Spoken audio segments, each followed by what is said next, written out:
आइए सीधे आज के इस विश्लेषण की शुरुआत करते हैं। आज हम एक ऐसी खौफनाक कहानी के अंदर गोता लगाने वाले हैं जो प्राचीन अलौकिक शक्तियों और आज के आधुनिक अहंकार का एक बहुत ही खतरनाक कॉम्बिनेशन है। मतलब जरा सोचिए, एक ऐसा अनजान टापू जहां हमारी मॉडर्न टेक्नोलॉजी का अंधा लालच एक ऐसे भयानक और प्राचीन श्राप को जगा देता है जिसके बारे में सोचना भी रोंगटे खड़े कर देता है। तो चलिए इस रहस्य से पर्दा उठाते हैं। जंगल का एक बहुत ही क्रूर सच है ना?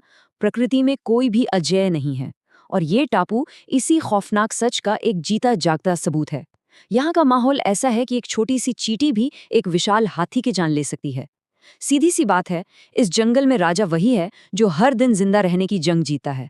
और यकीन मानिए, ये बात आगे होने वाली खौफनाक घटनाओं की एक बहुत ही स्पष्ट और डरावनी चेतावनी है। अब इस फंसे हुए जहाज के हालात को देखिए। तनाव बिल्कुल साफ महसूस किया जा सकता है।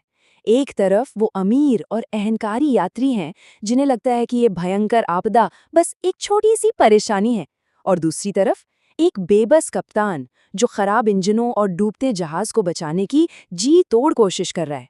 आधुनिक दुनिया के अहंकार और प्रकृति की बेकाबू ताकत के बीच का ये टकराव सच में बहुत कुछ सोचने पर मजबूर कर देता है। स्थिति की गंभीरता तब समझ आती है जब कप्तान और उसका साथी उस सुनसान और डरावने टापू का मुआयना करने जाते हैं। पता है उन्हें झाड़ियों के बीच क्या मिलता है? एक इंसानी कंकाल, और उस पर रेंग रहे थे मांस खाने वाले कीड़े। बिल्कुल खौफनाक।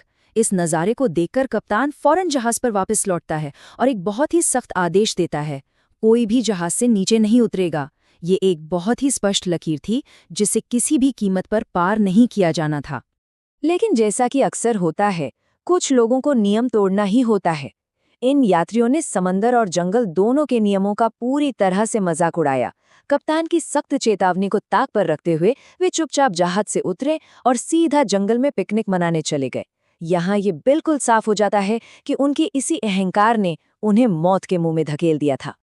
अब कप्तान उन बेवकूफ़ यात्रियों को ढूंढने के लिए उस घने और अंधेरे जंगल में निकलता है और रास्ते में उसे कई डरावने संकेत मिलते हैं। उदाहरण के लिए, पेड़ों पर लटकती ये अजीब सी श्रापित गुड़िया, सूखी घास से भरी हुई और इसकी सफ़ेद चूने वाली आंखें जो बिना पलक झपकाए बस घूर रही थीं।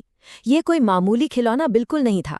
ये तो उस टापू पर मौजूद प्राचीन शैतानी ताकत का एक बेहद खौफनाक प्रतीक था। इसके बाद खौफ की सारी हदें पार हो जाती हैं। कप्तान को उन यात्रियों में से एक लड़की मिलती है और उसकी दोनों आंखें किसी ने बेरहमी से नोच ली थीं।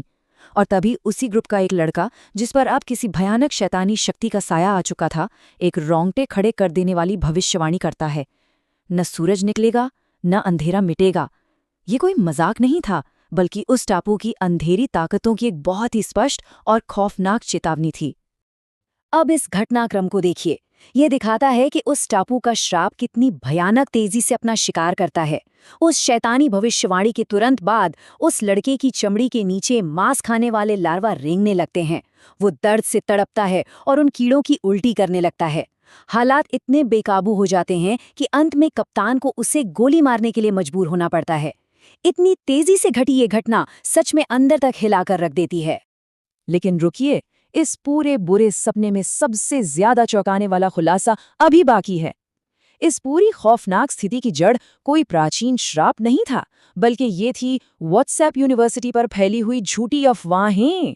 उस ग्रुप की एक लड़की ने कबूल किया कि खजाने की झूठी अफवाहों के लालच में आकर उसी ने जहाज के कर्मचारियों के खाने में नशीली दवा मिलाई थी, ताकि वो जानबूझकर जहाज को इस शापित टापू तक ला सके। यकीन करना मुश्किल है ना?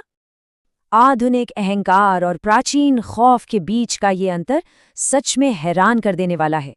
एक तरफ उस लड़की का बॉयफ्रेंड था जो सैटेलाइट फोन और मेटल डिटेक्टर जैसे मॉडर्न गैजेट्स का इस्तेमाल करके खजाने की तलाश में जमीन खोद रहा था, और दूसरी तरफ वो अजीब शैतानी ताकत जिसे उस लड़के ने सोने के लालच में एक लोहे के ताबूत से बाहर निकाल दिया था। जब कप्तान उस खोदे गए गड्ढे के पास पहुंचता है तो उसे मिट्टी से सनी हुई एक पट्टी मिलती है। इस पर संस्कृत में एक बहुत ही खौफनाक चेतावनी लिखी हुई थी। इसका साफ मतलब था कि अगर इस पट्टी को हटाया गया तो पिशाच यानी शैतान जाग जाएगा और यही हुआ था। इससे ये पक्का हो जाता है कि उस लालची बॉयफ्रेंड ने खजाने के लालच में एक लाश की आंखों से पट्टी हटा दी थी और उस महाविनाशकारी शैतान को आजाद कर दिया था। आखिर वो लोग किस भयानक ताकत का सामना कर रहे थे?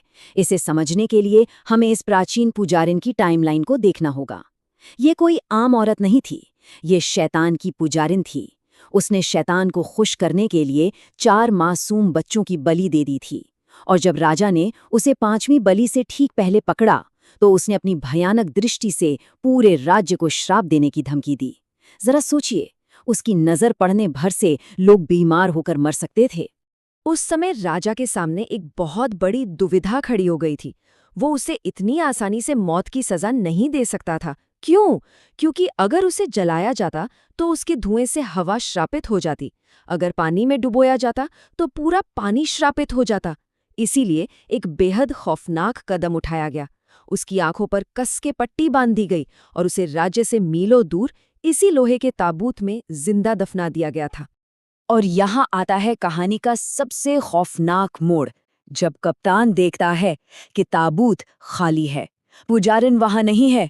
वो प्राचीन और शैतानी आत्मा अब पूरी तरह से आजाद हो चुकी थी, और वो भी सिर्फ इसलिए क्योंकि आज के समय के एक लालची इंसान ने उसकी आंखों से वो पट्टी हटा दी थी। वो भयानक ताकत अब उस टापू पर पूरी तरह से खुली घूम रही थी। इसके बाद जो घटता है वो सच में दिल दहला देने वाला है। जो लड़की कप्तान के साथ थी, उसे अचानक जमीन के नीचे से निकले मुर्दा हाथों द्वारा अंदर खींच लिया जाता है। अपनी जान बचाते हुए कप्तान पूरी ताकत से जहाज की तरफ भागता है, लेकिन भागते हुए उसे लगातार उस चुड़ैल की डरावनी हंसी सुनाई दे रही थी, जो बिल्कुल उसके पीछे पीछे आ रही थी। उसी भागदौड़ में कप्तान को पुजारिन की वो प्राचीन धमकी याद आती है, मेरा शरीर मर सकता है पर मेरी रूह, मेरी नज़र। कप्तान को तुरंत समझ आ जाता है कि पुजारिन की आत्मा असल में जिंदा लोगों की आंखों के जरिए सफर करती है। वो शैतानी आत्मा कप्तान की आंखों में समाकर इस टापू की कैद से हमेशा के लिए आजाद होना चाहती थी। और फिर सस्पेंस एक ऐसे खौफनाक तरीके से सामने आता है जिसकी उम्मीद किसी ने नहीं की होगी।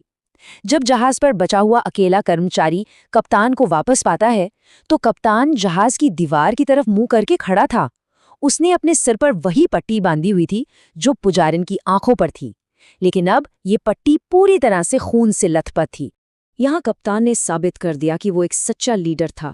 जब उसे ये एहसास हुआ कि वो शैतानी आत्मा उसकी आंखों में प्रवेश कर चुकी है, तो उसने एक तेज चाकू से अपनी ही आंखें निकाल लीं।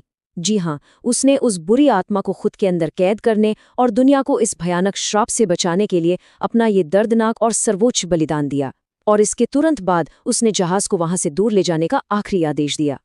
इस विश्लेषण के अंत में एक बहुत ही गहरा और डरावना सवाल पीछे छूट जाता है।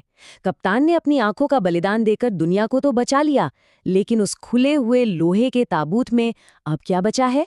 लालच के अंजाम कितने भयंकर हो सकते हैं, और कौन सी अंधेरी ताकतें आज भी उस खौफनाक टापू पर इंतजार कर रही हैं? ये एक ऐसा विचार है जो आसानी से हमारे जहन से नहीं निकलेगा।